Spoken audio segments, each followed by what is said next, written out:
Welcome back, everyone. Welcome back to Royal Rebounds, the Sacramento Kings YouTube channel for fans by fans. Make sure you guys hit that like button down below and hit that subscribe button if you would like to join the Royal family with Calvin and I. As Gothan says, you don't even have to marry a cousin to join this one. So why don't you hit that button and subscribe and join the family with all of us.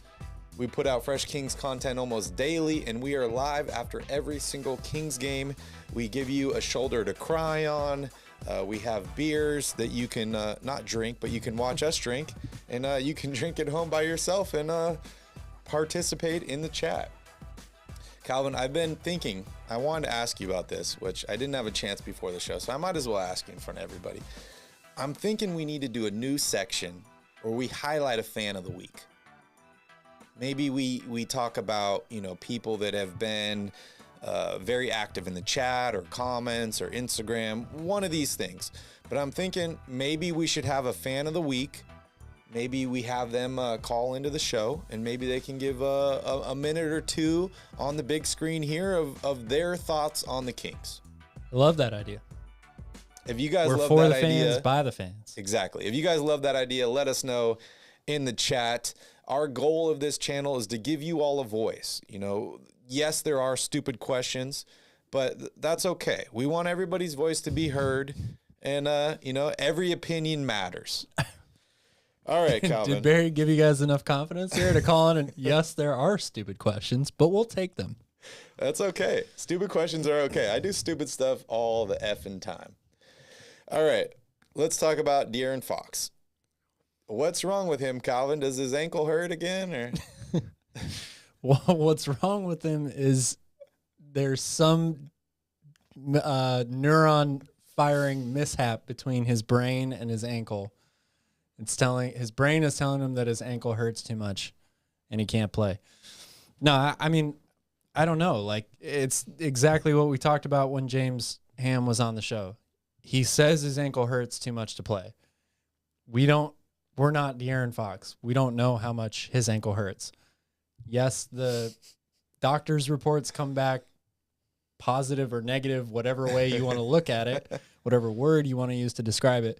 But he still says that he can't play. So now, all we have to do is make conjectures and guesses about why he really isn't playing. Some people will say, oh, no, his ankle must really hurt. He's missed 8 games. It could. Exactly. Yeah. So his ankle must really hurt because he's missed that many games. Other people will have a little bit more skeptical view of things. Or add some 4-letter words in there. Add some 4-letter words. I don't think until he is traded or he comes back onto the court wearing a Kings jersey, nobody is really going to have the answer to this question. I saw an interesting post on Instagram this week, and I actually shared it in our story. And someone posted that De'Aaron Fox has unfollowed the Sacramento Kings on Instagram. I don't really keep up with who follows who and all this stuff, but I just went in there real quick and looked at the people he's following. He's following a ton of NBA players, a ton of Kings players, a lot of players on other teams. He's not following the Sacramento Kings. I have no idea if he followed the Kings before or not, but I do have to mention his profile picture is an NFT. It's an NFT project that he dropped himself. It's all pictures of Foxes, and they're wearing Kings jerseys. I have no idea where I'm going with this or what this means, but he still is referring to the Kings in his Instagram, and he made an NFT project with purple jerseys. So I feel like he is still wanting to be on the Kings.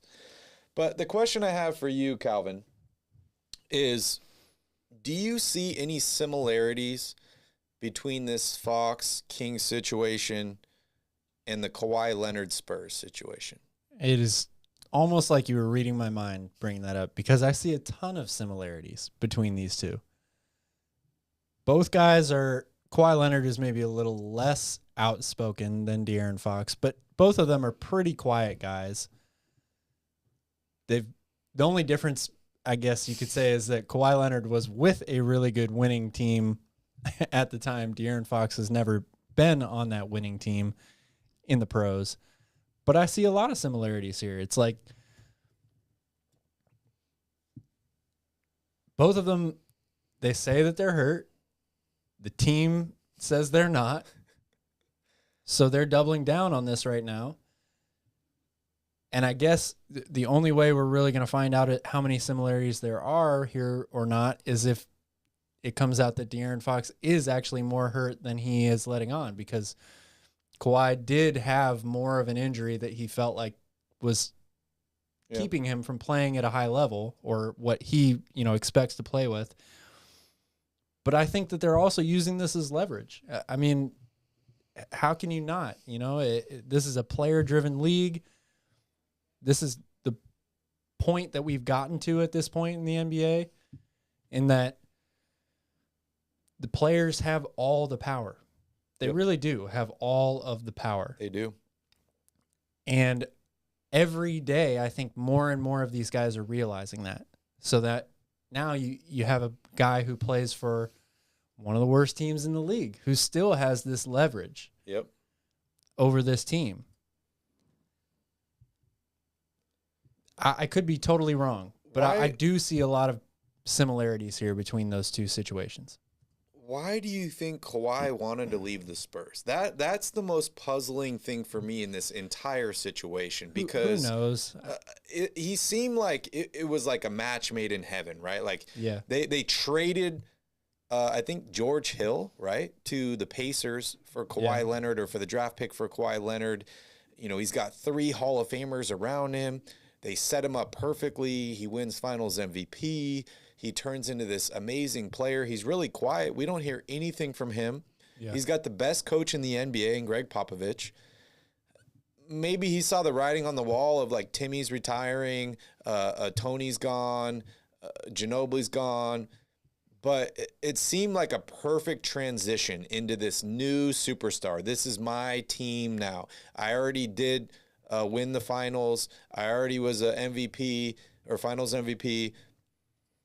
But then all of a sudden it just took like a weird turn, right? And I don't trust the medical staff. They say that nothing's wrong with me. I know there's something wrong with me. I'm going to go see another opinion. Yeah. And then he just stopped communicating with the team, right? And they end up trading him to Toronto. I see so many similarities between this and the De'Aaron Fox situation that it actually scares me. However, on a positive note, De'Aaron Fox is still sitting courtside at the games. He did an interview with James and Sean last week, talked about his ankle, straight up told him, oh yeah, it's not, the team said nothing's wrong. It's just a pain issue, and I can't handle the pain. Yeah. They talked about how he's been in the past a very fast healer, right? Like he came back from injuries way faster than he was supposed to. I don't know if that's his body heals fast, or maybe he just had the motivation. It's like, I can't wait to get back on the court. I need to get there. And maybe the situation is different. Probably a little bit of both. Year. I mean, when you're young, he's still young, but we're talking about 2 years ago. So he was, 22, 21 at that point? Yeah. Con wants to know, what's more realistic, Randall, Sabonis, or Turner to the Kings? Unfortunately, I'm starting to lean towards none of them. Yeah. You hear so many rumors about the Kings are targeting this guy, or they're in on Ben Simmons, they're in on Sabonis, they're in on Miles Turner, they're in on Julius Randle, they're in on Brandon Ingram, all this stuff. Mm-hmm. But then at the same time, you also hear reports of the Kings are out on Ben Simmons, the Kings are out on Sabonis. They're out. They're in. Kings are out on Julius Randle. Yeah. So I really don't know what to believe at this point anymore. It's like musical chairs right now. Like I do definitely believe that Monty McNair is working hard to find the right trade for this team, no matter who it involves, that's going to bring in more talent to this roster and improve the team overall. But I think there's two sides to every story. The Kings are playing horribly right now. De'Aaron Fox is sitting because he says he has a sore ankle. So if he's your prized trade piece that you feel like you could get, I'm not saying that trading De'Aaron Fox is the answer, but he's the most valuable. He's definitely the most valuable player on this team. A 100%. lot of people would say Tyrese Haliburton has a lot of value as well, and that's true. He does. But if you're going to make a trade right now that's going to yield you the most in return, it absolutely involves De'Aaron Fox. Absolutely. So it's just so hard to tell. Like, you have no idea what these GMs are saying to each other back and forth. And unfortunately for Monty McNair, who has a really tough job right now, the Kings are not helping him. They're just not. They're not playing well at all. Their best player is sitting. Their number one trade piece that they want to move in Buddy Hield is a mess. Marvin Bagley, their second most wanting to move trade piece, is also hurt and sitting. So it's like you're trying to, It's a movie. We're watching a movie right now. He's got his hands tied behind his back, and he's still trying to make deals right now. It's just a really unfortunate situation because we've talked about it so much. The Kings need to make a major move or a risk type move, a splash type move. Well, they got to choose a lane first, but yes. Yeah, but I mean, when you call up another GM and you're like, I want one of your top 3 players. Yeah. Here's what I'm going to give you in return. Buddy Hield, Marvin Bagley, maybe a first-round pick. That's what they're saying to every team. Somebody else. That's what they're saying to every team. The other GM is sitting on the other end of the phone just laughing. And then? They're like, are you kidding me? And then? So it's just really tough right now. Yeah, Gotham said fat. Fox came in fat and moody. What do you think about the Brandon Ingram thing? We kind of talked about this briefly. Jim wants to know, would New Orleans trade Brandon Ingram and a first for Fox, Holmes, and 2 second-round picks? Jim, I would love to give you a straight answer, but I have no idea. But, Calvin, I want to hear your thoughts on the Fox-Ingram deal. I think it's something that's definitely worth considering. And the reason for that is it's because the shot clock's about to expire on the trade deadline. And the Kings need to get more talent. That's their number one goal right now. They're both fringe all-stars. Yeah. I mean, there's a lot worse. Do I like Brandon Ingram? Yes, I like Brandon Ingram a lot. He solves a couple of problems that this team has. He definitely adds to a couple of problems. Like, he's not a lockdown defender. If you trade Fox for him, he's going to be thrust into the best player on this team. Like, we talk about an alpha male, a leader, all that stuff. That's going to be him, alongside with Tyrese a little bit. But Brandon Ingram's going to take a lot of that load as well. You just automatically do when you're deemed the best player on your team. And he hasn't really proven that much to me. I mean, he's a great scorer. Mm-hmm. Doesn't he always look stoned to you? Yeah. Yeah.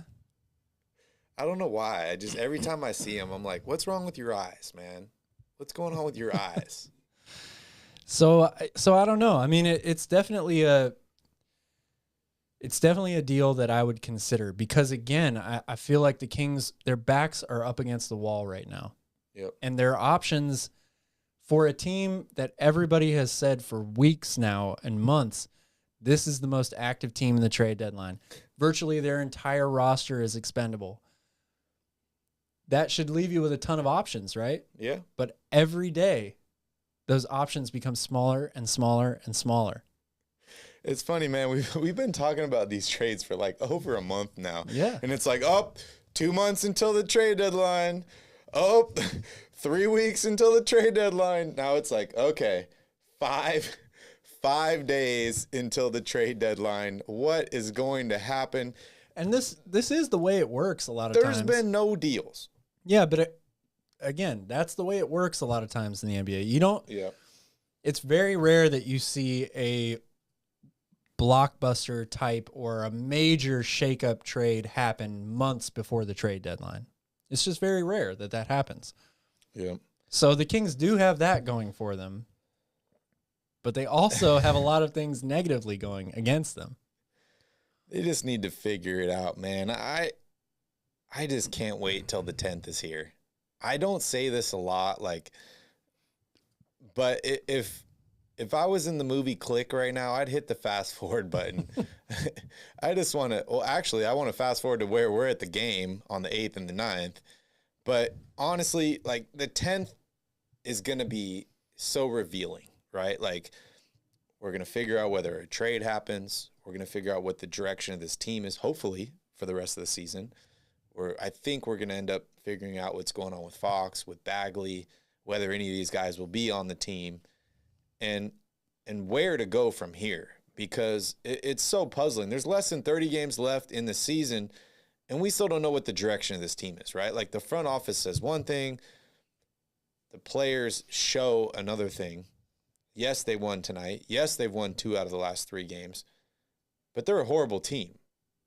And it hurts me to say that because I love the Kings. I want them to do well. I want them to play well. But whatever I'm seeing from them, when I see one thing good, I see 10 things bad. Yeah. And you're not going to win like that.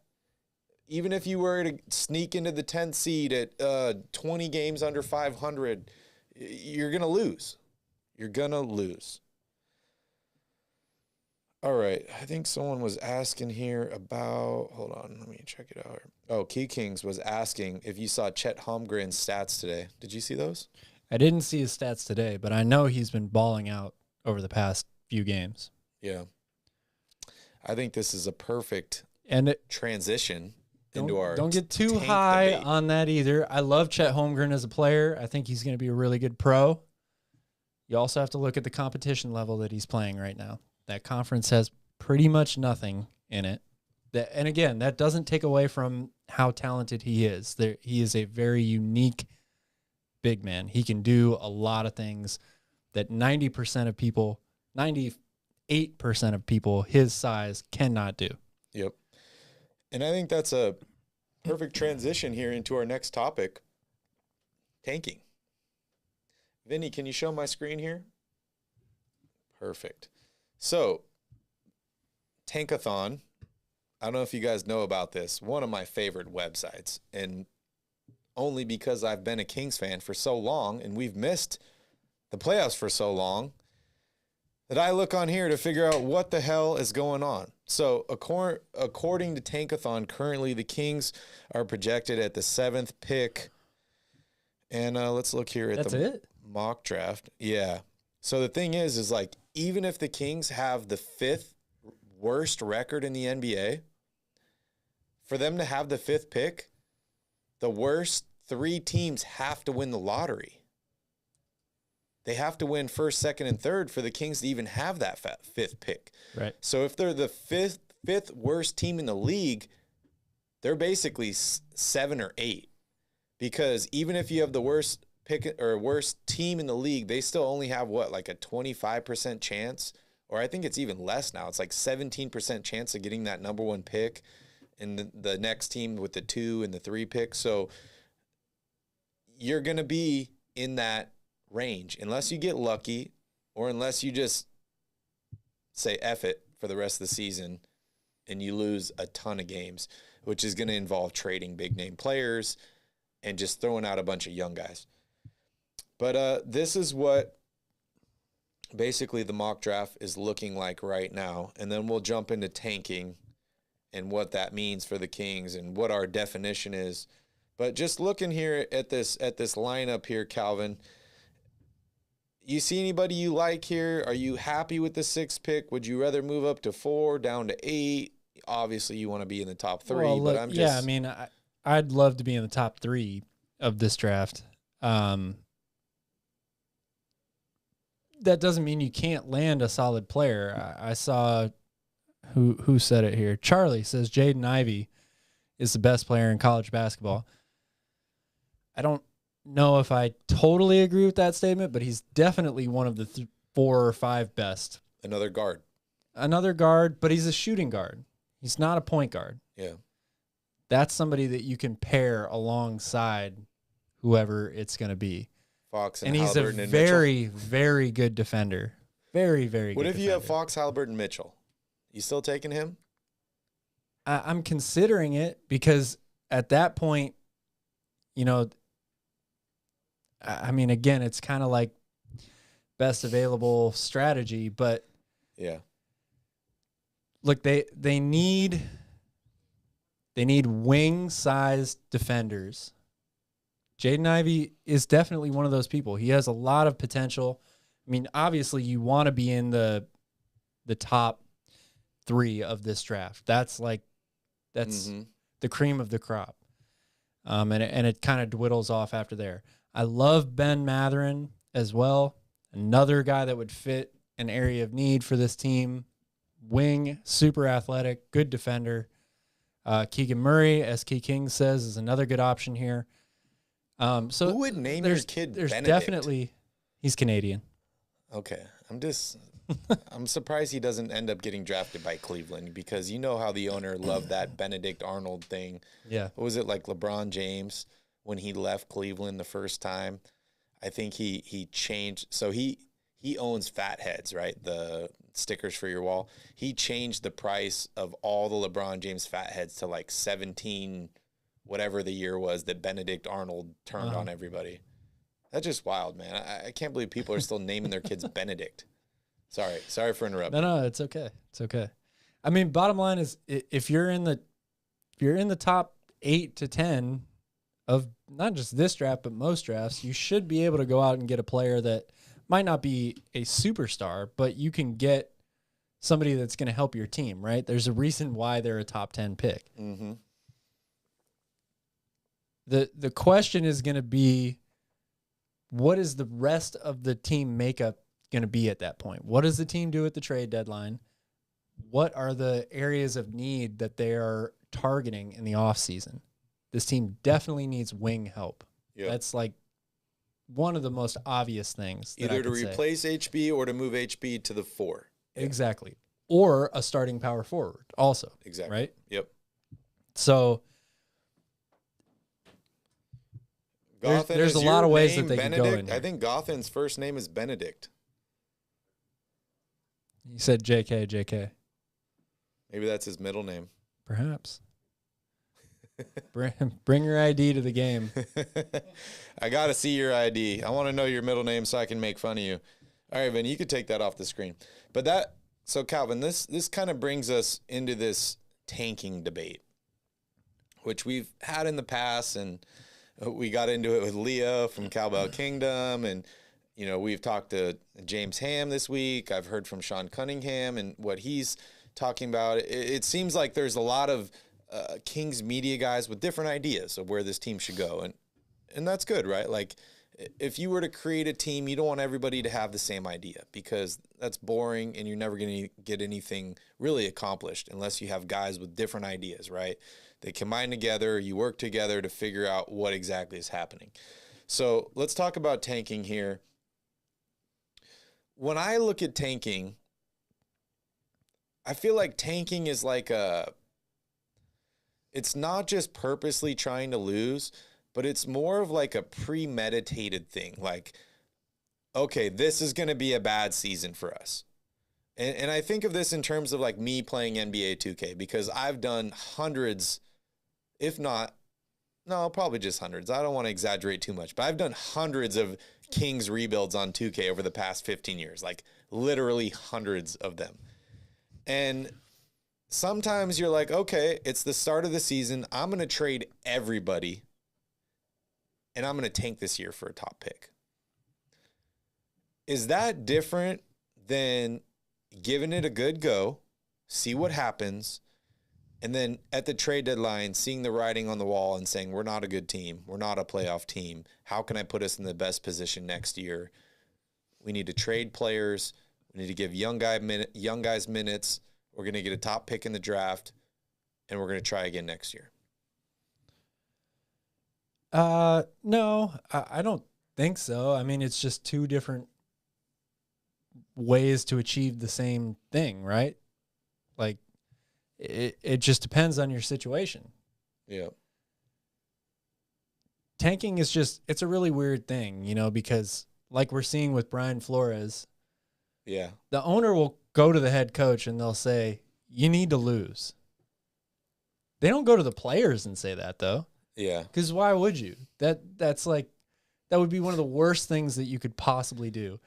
Okay, guys, team meeting. Bring it in. Bring it in. Yeah. I know you guys are really prideful. De'Aaron, you're trying to make an all-star team this year. You probably have a salary incentive that's if you make the all-star team. But I need you to lose We games. got 15 years of playoff drought behind us here. Next closest team behind us has only been 5 years. We're going to take it one more year, though. We're just going to lose. You don't do that because you can't tell players that you are trying to lose games. That being said, it's just I am not advocating for tanking. I'm not advocating for losing, even though it might be the best thing for the Kings to do at this point. I just don't think if you have a group of players, a group of young players that the Kings say they want to build around, like Fox, Haliburton, Mitchell, Holmes, you know, whoever else you want to throw in there, it would be so disadvantageous for you to have that plastered on the walls of your locker room and everything. You just wouldn't go in and tell players that. Do you think the Thunder are telling their players that?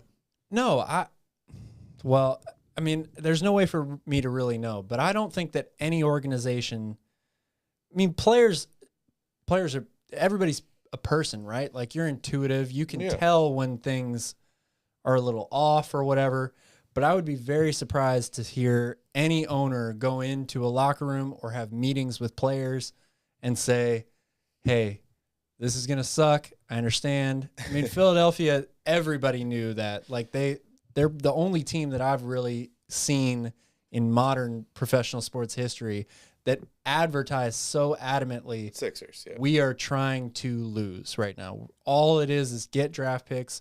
But their best players were also hurt too, right? Yep. They weren't playing at all. So they had the luxury of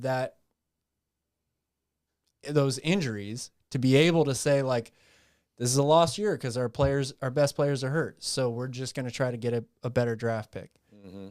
The Kings are not in that situation.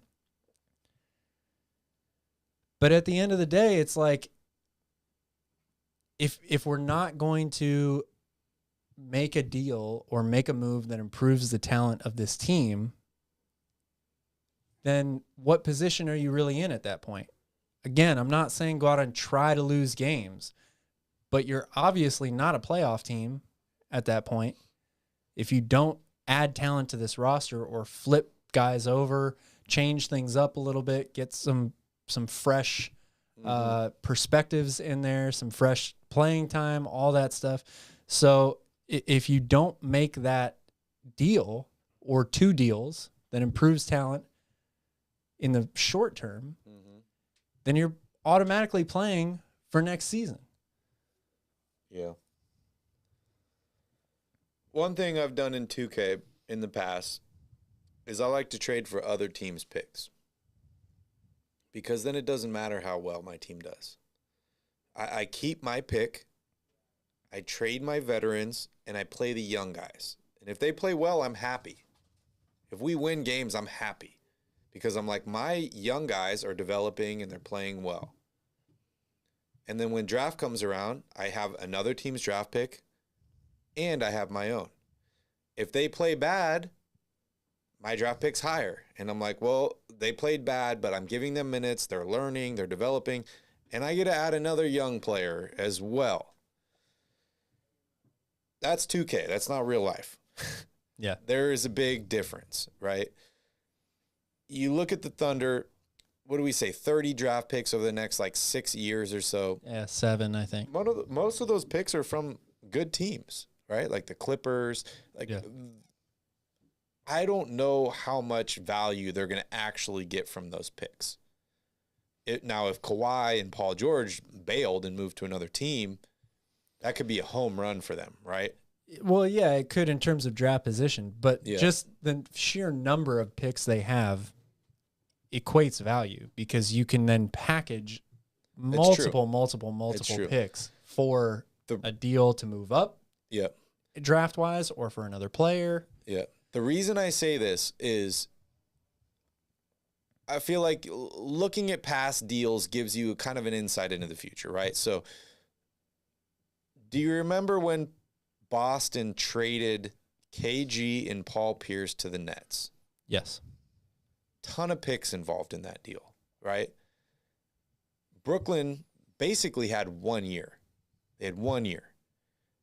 They had Darren Williams, Joe Johnson, Paul Pierce, KG, Brook Lopez, right? Yeah. They didn't do well that year. Maybe it was coaching with Jason Kidd or not. It was Paul Pierce. But they broke it apart after that. Paul Pierce ended up going, I think, to Washington and then LA. Brooklyn got better, or they rebuilt faster than Boston, which was amazing because Boston got all those draft picks, right? So it's not always about the picks that you get. However, I want to go back to my point from earlier. You tried to win this season. You did everything you could to win this season. There comes a point where you need to look in the mirror and you need to say, we're not a good basketball team. Yep. We're going to trade these veterans because they deserve better. They deserve a chance to compete. Maybe I'm not trying to lose games, but I'm giving my young guys a chance to show me what they have.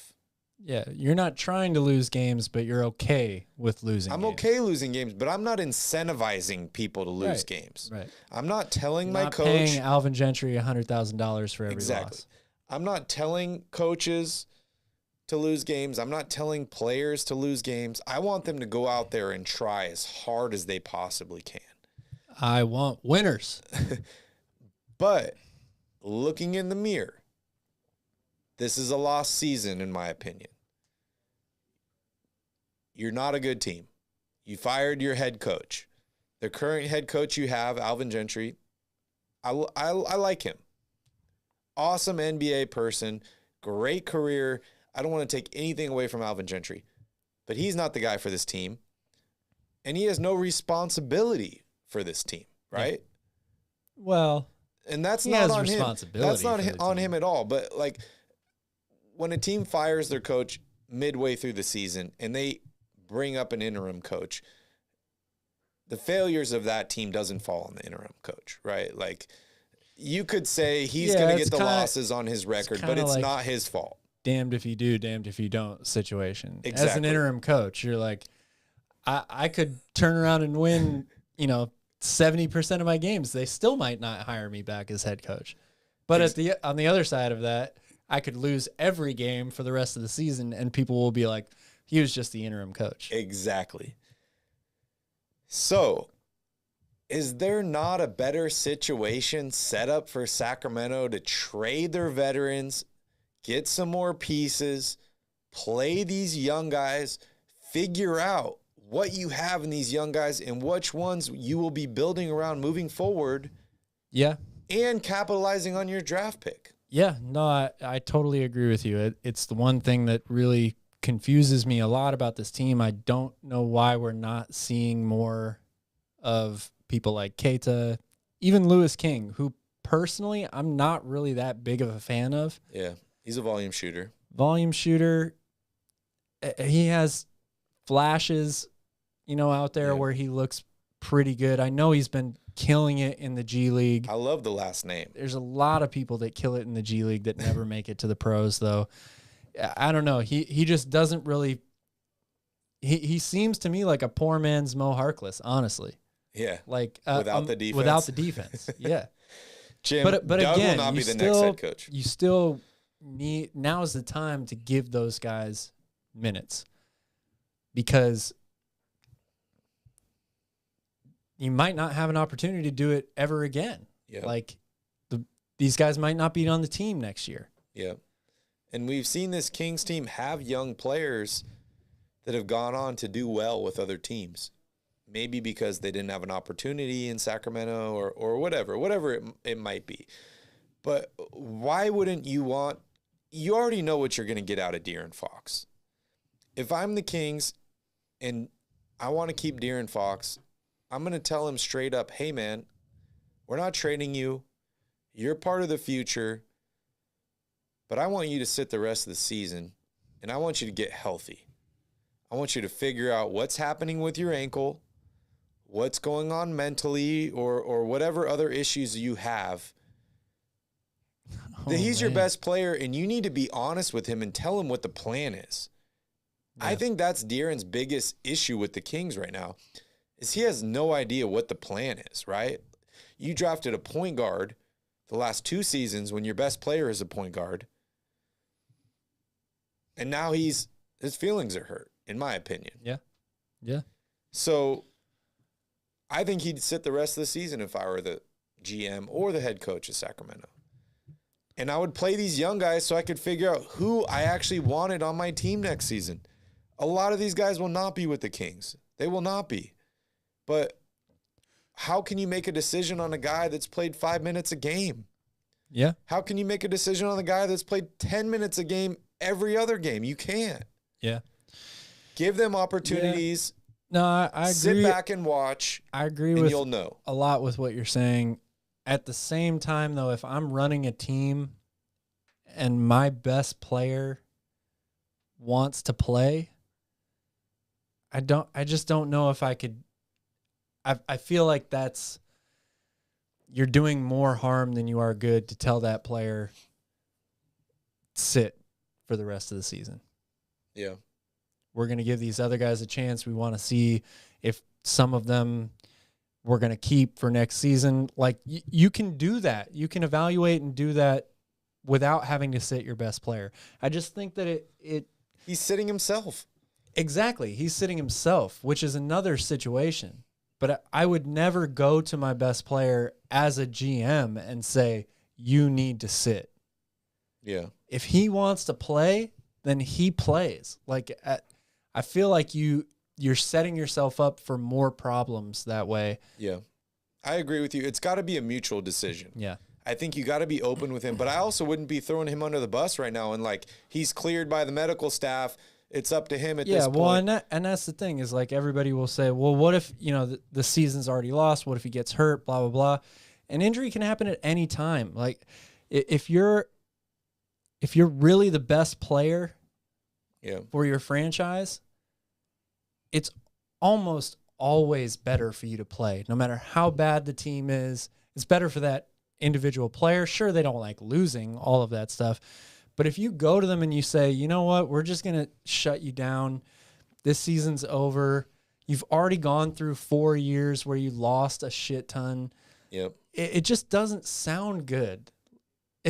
Only if that player is adamant about, I need to be out there helping my team. Like, which, again, if you're the best player, that should be your mentality. Yep. Now, when you go to the team and you say, I can't play because my ankle hurts too much, and it maybe it does hurt, but it's really not hurting you that badly, or you can play, that's a different story.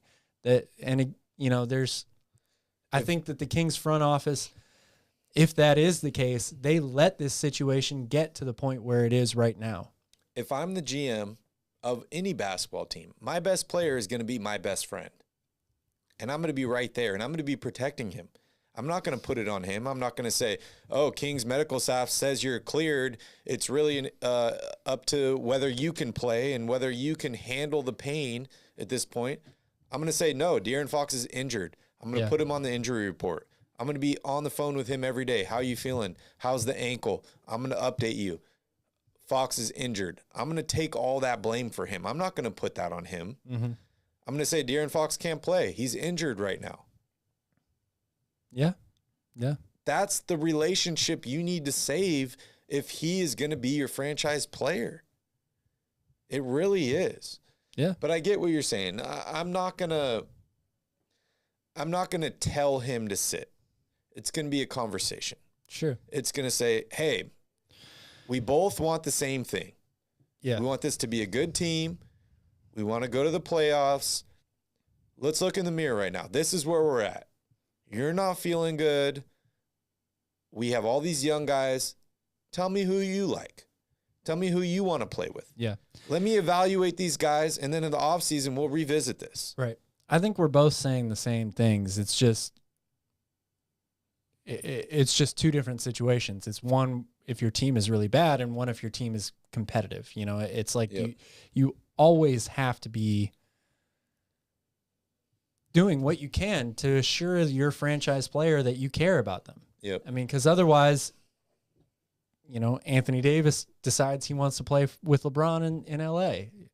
De'Aaron Fox could easily decide that he wants to play with some other more talented roster. It's true. Somewhere else. But there's an interesting little it's not really a debate, but a question posed here in the chat by Charlie. Who are your top 5 favorite players of all time? I'm assuming I was going to ask you that first. Is meaning your favorite, not what you think are the top 5 greatest players of all time. But yeah, I mean, I don't think that he thinks T-Mac and Mike Bibby are the two best players. I just feel like you kind of gotta put that asterisk next to this. Anytime you have a top 5 players, you have to. What's up, Robin? Good to see you. Thanks for joining us. Sorry about your Kansas City Chiefs, but it's okay, man. We can't all go to the Super Bowl like the Rams and the Bengals. Oh my God. Top 5 favorite players. All right. You guys might hate me for this one, but I got to say LeBron is number 1 for me. I saw his first game against Sacramento. I watched him in high school. I've been following this guy for a long time. I really like LeBron. Number 2, J.R. Smith. I know, it's out of left field, but I like J.R. I knew he was going to be in your top 5. I didn't think he was number 2, though. I like J.R., man. I like the threes. I like the dunks. If dude has all the talent in the world, if he had the mental fortitude, he could have been the best player of all time. And yes, I sound like a homer when I'm saying that, but I really believe that. He is the best player to ever play with in NBA 2K. I put up 60, 70 points a game with him in 2K because I'm the mental fortitude at that point. After those guys, it's really hard for me to say. I'm a big fan of Dennis Rodman. I like Ron Artest. As far as Kings guys, I mean, you got Ron in there. I love Peja. I love Bibby, Weber. It's hard for me to name just 5. How about you, Cal?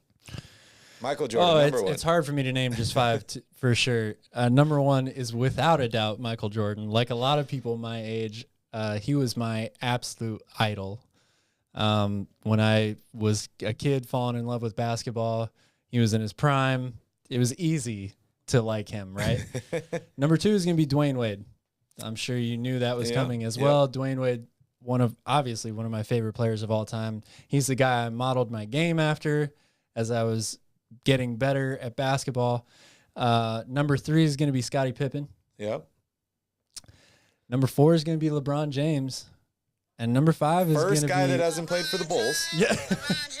That's true. Dwayne did play for the Bulls. Number 5 is going to be Klay Thompson. Wow. Okay. I love Klay Thompson's game. I wish I would have named him as well. I love Klay Thompson's game. I love him even more as a player and a person. But you're right. It's so hard to pick. I could go back to, I mean, all of those players, I was lucky enough to watch their careers, right? There are so many players that played well before my time that I still love. I just didn't watch, Wilt Chamberlain is, I still think for as great as he is, he's somehow one of the most underrated players. Nobody respects him. I just don't understand it. The guy was an absolute animal. One of the greatest players ever, but I never got to see him play. Yeah. I forgot Carmelo in mine too. Yeah. I'm a big fan of Melo. You could go on. Favorite players is so hard. Yeah. We have so many favorite players. How can you limit it to just 5? But those guys, I mean, they hold a special place in my basketball heart for sure. And when your team sucks for half your life, it's hard for your favorite player to be on your team. Yeah. I mean, Chris Webber is one of my favorite players, but I still don't put him in my top 5 favorite King players. says Ray Allen, Kobe, Boogie, Carmelo, Paul George. Yeah, Kobe's another one. Yeah, Like Kobe was. I hate the Lakers. Kobe but was not I love one Kobe. of my favorite players. Penny Hardaway is another one. Like you could just go on and on and on. There's so many players that I love to watch play. Yeah. All right, moving on here, Calvin. So I want to talk about trade deadline and some updates. As you all know, we're just about 5 days away from the trade deadline. February 10th is the exact deadline. And hey, Sean Cunningham reached out to me today, and we're going to have him on the podcast next week sometime. I don't know if it will be while we're in Sacramento or potentially right after we get back, right around that trade deadline. Maybe we'll have him on the 11th or the 12th, something like that, where he can kind of wrap up and let us know what everything was happening behind the scenes and stuff like that. So make sure you guys stay tuned for that. Speaking of next week, Calvin and I will be at both Minnesota Timberwolves games against the Kings at home, and we will be doing live post games at Punch Bowl Social afterwards. So make sure you guys meet us at Punch Bowl Social. We'll be giving away some free merchandise. We'll be drinking some beers and having a lot of fun. So make sure you guys come check us out. All right, Calvin. So trade deadline, some updates here. Apparently, the Cavs right now are the leading team in pursuit of Caris LeVert. They've needed guards after all their injuries this season. Yep. Apparently, the Pacers are looking for 2 first-round picks at this point.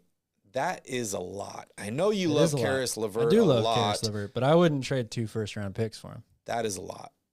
Maybe 2 first-round picks from, like, a good team, because that's different, right? Like, if you're the Warriors or something like that, 2 first-round picks is like basically a second-round, 2 second-round picks. Yeah. So I would be open to that. But if you're a team like Sacramento, 2 first-round picks, I'm out of there. I'm not even giving them a first-round pick unless it's like top 10 protected or something like that. Also here in news that the Ben Simmons for James Harden rumors are heating up, according to Shams.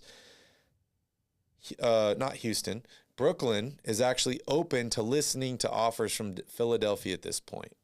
What a weird, strange change of events. Absolutely. What's going on here? You got any thoughts on this? I mean, does he make them a better team? Ben Simmons? Both of them. Oh, I think James Harden on Philadelphia absolutely makes them a better team. Yeah. Even if Ben is playing. Even if Ben is playing, yeah, for sure. What about Brooklyn? For sure. I don't know about Brooklyn. Brooklyn just has so many issues. I mean, when you commit that much to 3 players who one of them, he still is really good, but he struggles to be as good as he can be alongside the other 2. The third, who has been phenomenal, but he's now injured. And the other one who can only play road games.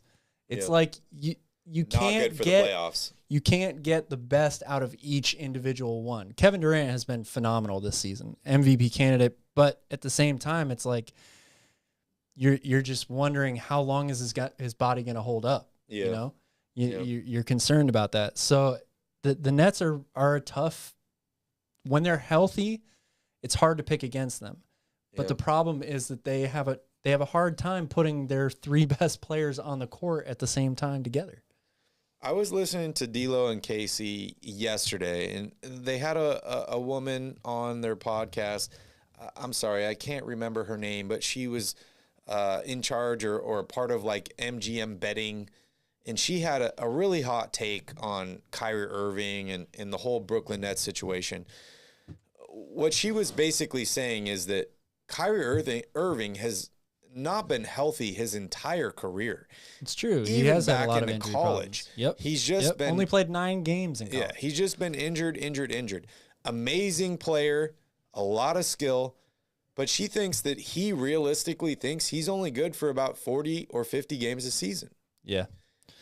I'm sorry. I got to pull a Deuce Mason right here. I got to go to the bathroom. Oh, okay. Can you grab me a beer while you're out? I will grab you a beer. No more Vinny Squatch. All right, looks like I'm taking the show on myself. Lots of fun here, guys. Well, I'm happy to interact with you here in the chat while we're waiting on Calvin, and I'll finish up my story here. So basically what she was saying is, I don't know if this exactly went into Kyrie's decision with vaccines and all this stuff. Probably not. However, I think Kyrie Irving has finally realized at this point in his career that he cannot be healthy for an entire season. We've heard players talk about how 82 games is too much. Of course, if you go on to the playoffs, you're playing quite a bit more games. However, if he were to load manage, and she said that was one of the main reasons that he wanted out of Cleveland, is that LeBron James is not a fan of load management, and he doesn't like guys that like to sit out. LeBron likes to play as many games as possible, develop chemistry, get ready for the playoffs. And, some people could even say that that's been a detriment to LeBron because LeBron's kind of run out of gas in the finals or close to it. But is he just, looking at himself here and realizing, well, maybe I can't play all these games, so I need to, I guess, load manage myself. And coincidentally, I don't have a vaccine. I'm not allowed to play at home games. That's going to help me manage myself even more. So I have no idea how this James Harden situation in Brooklyn or Kyrie Irving situation is going to end up, but I've heard that James Harden is not happy there. He doesn't like living in Brooklyn. He doesn't like the Kyrie Irving situation. And the only reason he went to Brooklyn is to win a championship. And he doesn't feel like they're championship caliber at this point. Considering the injury to KD, Kyrie's only going to be available for away games, which is going to impact them greatly in the playoffs. Yeah.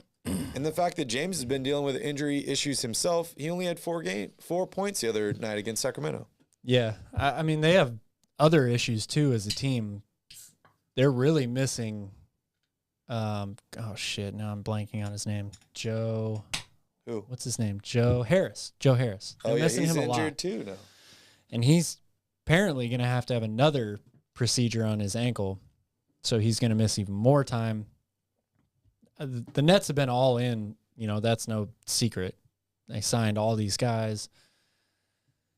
But yeah, I mean, at the end of the day, if your 3 best players can only play, I don't even know how many total games they've played with each other, but it's not many. It's less than 10. Yeah, it's very, very few.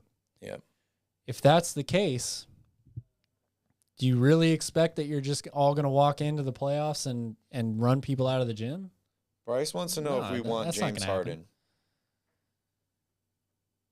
I think you would be silly for any team to say that you don't want James Harden.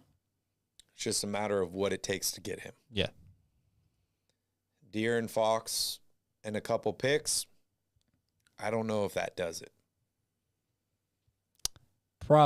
I don't know. Probably not. We're talking about James Harden. I've been very critical of him in the past, but this is an MVP guy. Yeah. He's led the league in scoring. And also it's like, if you're looking at it from the Nets perspective, he is. But if you're looking at it from the Nets perspective, do you really want to trade James Harden for De'Aaron Fox when you have Kyrie Irving also? I realize Kyrie Irving can only play half the games as of right now, but still, that doesn't make a lot of sense. Charlie, Sacramento has some titty bars, but not as many as Brooklyn, and he's not happy there. So what does that mean? Yeah. It's just a strange situation. I'd rather have Harden than Irving. It is a really strange situation. Does Ben Simmons make the Nets better? I